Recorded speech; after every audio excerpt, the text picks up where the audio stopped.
सूरत शहर कांग्रेस कमेटी ने शहर के अल्पसंख्यक भाषा स्कूलों प्राथमिक शिक्षा समिति के खिलाफ लिंबायत क्षेत्र में सरकार के खिलाफ एक प्रदर्शन कार्यक्रम आयोजित किया।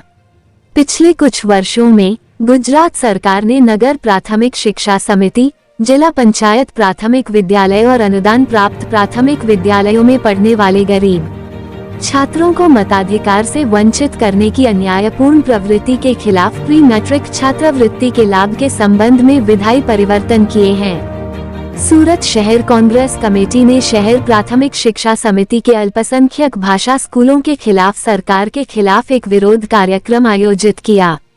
आप देख रहे हो viral Gujarat news channel. Report Wasim Shaikh के साथ। आपको नाम मारू नाम केसरी पीरजादा है, लिंबायत कांग्रेस अग्रणी।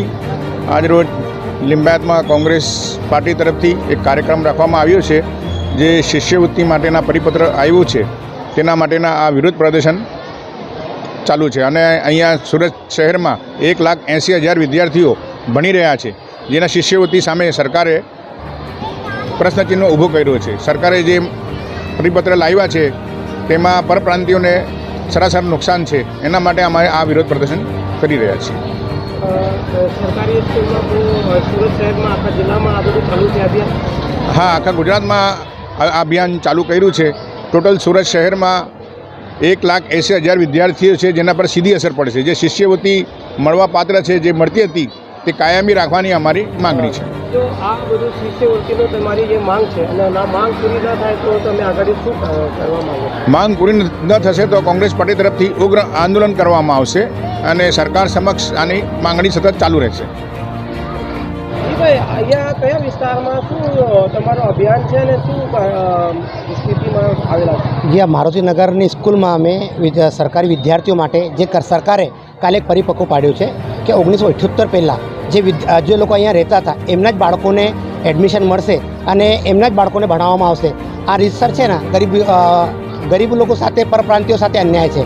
એનું કારણ એ છે કે સીધું તમે છે ને પ્રાઇવેટ શિક્ષણને બઢાવો આપો છો અને એમને ચાન્સ આપો છો। સરકારી એટલે 1978 પહેલાં અહીંયા કોઈ જ નહોતું વધારે પડતું। પરપ્રાંતિઓ હાલ જે હમણાં આવ્યા છે એમના બાળકો ક્યાં જશે? પ્રાઇવેટ સ્કૂલમાં ભણશે। પ્રાઇવેટ ફીસ તમે આજે જો કેટલી છે। તો આ લોકોનો સીધો ટાર્ગેટ છે ને કે શ્રમિક પરિવાર, ગરીબ પરિવાર એમનો છે। સૂત્રના મુજબ બહુ બધી બાળકોને અહીંયા નથી એડમિશન આપવામાં આવ્યું, એના વિશેનો શું કહેવા માંગો છો? અહીંયા એ લોકોની લાલેવડી ચાલે છે। આ લોકો આપણે જ્યારે એમને મળવા જઈએ છીએ ત્યારે એમને કહીએ તો એમનું કહેવું એ જ છે કે અહીંયા શિક્ષકોની ઘટ છે। આપણે એમને કહીએ આપણે તમે આપો અમને, અમે લેખિતમાં આપીએ તો જવાબ બી નથી આપતા અને બોલતા પણ નથી। પ્રિન્સિપલ દ્વારા જવાબ આપવામાં આવે છે કે જે તે વિસ્તારના જગ્યા ઉપર તમે એડમિશન લઈ શકો છો, જે આ વિસ્તારનો તમારું જે કહેતા છે એના વિષયમાં શું કહેવા માંગો? તો તમને શું કહું છું, આ લોકો લાલેવાડી છે। આ લોકો રીતસરનું એક કૌભાંડ કરે છે કે અહીંયા તમે નવા શિક્ષકો સ્ટુડન્ટો ના લો તો એ લોકો સીધા પ્રાઇવેટમાં જાય અને ગરીબ માણસ પ્રાઇવેટ શિક્ષણ ક્યાંથી લઈ શકે? સૂત્રના મુજબ આ લોકો તો એમ કહે છે કે અમારા પાસે જગ્યા નથી, કેટલા બાળકો બેસવાનો? ભાઈ જગ્યા એમની પાસે શિક્ષકો નથી એ તો ઘટની વાતો કરે છે, પણ આ લોકો આપતા જ નથી ને લેખિતમાં। આપણે એમને કહીએ કે અમે લેખિતમાં આપો, અમે ઉપર રજૂઆત કરીએ, વિધાનસભામાં વાત કરીએ અમારા નેતાઓ દ્વારા, પણ આ લોકો આપવા તૈયાર નથી।